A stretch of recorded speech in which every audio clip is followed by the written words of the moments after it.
প্রচণ্ড গরমের কারণে এবারের হজ গেল কয়েক বছরের মধ্যে ব্যতিক্রম। এরই মধ্যে একদিকে যেমন হজ যাত্রীর মৃত্যু হচ্ছে, তেমনি পবিত্র ভূমিতে জন্ম নিচ্ছে শিশু।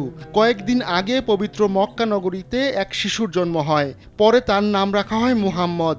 এবার পবিত্র হজের দিন আরাফাতের ময়দানে ভূমিষ্ঠ হলো ফুটফুটে এক শিশু। পবিত্র হজের দিন আল্লাহর দরবারে ফরিয়াদ নিয়ে আরাফাতের ময়দানে জড়ো হয়েছিলেন লাখ লাখ হাজি। হজের দিন আরাফাতের ময়দানে দোয়া কবুল হয়, আর এদিনই এক ফুটফুটে ছেলে সন্তানের জন্ম দিলেন এক মা। আরাফাতের ময়দানে জাবালুর রাহমা হাসপাতালে ওই শিশুর জন্ম হয়। শিশুটির মা একজন পাকিস্তানি নারী। ভূমিষ্ঠ হওয়া ওই শিশুর নাম আরাফাত রাখা হয়। স্যান্ডেলিনা সো, রূপচর্চায় আভিজাত্য। চলতি বছর এটি আরাফাতের ময়দানে প্রথম কোনো শিশু জন্ম নেওয়ার ঘটনা। আধ্যাত্মিক এই সফরে এটা নতুন মাত্রা যোগ করেছে। তবে সন্তান জন্ম দিলেও নিজের নাম পরিচয় প্রকাশ করেননি ওই নারী। এমনকি তার ছবি তুলতেও অস্বীকৃতি জানান তিনি। গর্ভাবস্থার ৩৭তম সপ্তাহে সন্তানের জন্ম দিয়েছেন ওই নারী। প্রচণ্ড গরমের মধ্যেই ওই শিশুর জন্ম হলেও নবজাতকের ওজন ৩ কেজি ৪০ গ্রাম বলে জানিয়েছেন চিকিৎসকরা।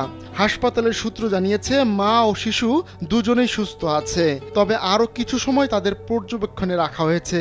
ওই শিশুর ডেলিভারিতে নেতৃত্ব দিয়েছেন ডাক্তার আমিনা আল শেখ।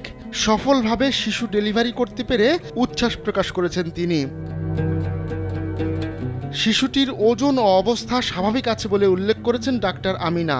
তিনি বলেন, একটি শিশুর জন্ম সবসময় আনন্দদায়ক, তবে হজের সময় এমন একটি ঘটনার সাক্ষী হতে পারা আরও বেশি বিশেষ। মা ও শিশু দুজনেই স্থিতিশীল অবস্থায় আছে। আমরা তাদের গভীরভাবে মনিটর করছি যেন তারা সুস্থ থাকে। ইসলামিক ক্যালেন্ডারে যে কয়েকটি দিন মুসলিমদের জন্য খুবই গুরুত্বপূর্ণ, আরাফাতের দিন সেগুলিরই একটি।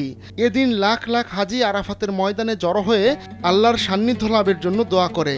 এখানেই আল্লাহ হাজিদের ওপর ক্ষমা ও দয়া বর্ষণ করে থাকেন, তাই এই ময়দান ক্ষমা ও দয়ার প্রতীক হিসেবে মনে করা হয়। আহমদুল্লাহ শিকদার, কালবেলা ডেস্ক।